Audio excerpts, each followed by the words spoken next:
నాయకులు. నేను నీకు ఆజ్ఞాపించి ఉన్నాను కదా, నిర్భయం కలిగి ధైర్యంగా నుండుము, దిగులు పడకుము, జడియకుము. నీవు నడుచు మార్గములన్నింటిలో నీ దేవుడైన యెహోవా నీకు తోడై ఉన్నాడు.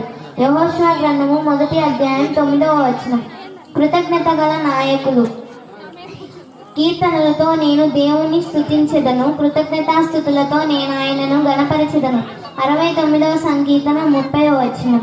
నేర్చుకుని నాయకులు. ప్రభువు దృష్టికి మిమ్మును మీరు తగ్గించుకొనుడి, అప్పుడు ఆయన మిమ్మును హెచ్చించును. యాకోబు పత్రిక 4:10. మీలో ప్రతి వాడును మీ సొంత కార్యం మాత్రమే కాక ఇతరుల కార్యములు కూడా చూడవలెను. ఫిలిప్పీ పత్రిక 2వ అధ్యాయం 4వ వచనం. ప్రేమించబడిన నాయకులు. తన స్నేహితుని కొరకు తన ప్రాణం పెట్టువాని కంటే ఎక్కువైన ప్రేమ గలవాడెవడునూ లేడు. యోహాను సువార్త 15వ అధ్యాయం 13వ వచనం. రూపాంతరం చెందిన నాయకులు.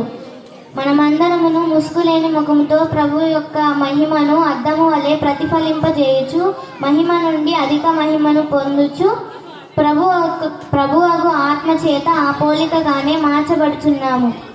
2 కొరింథీ పత్రిక 3వ అధ్యాయం 18వ వచనం.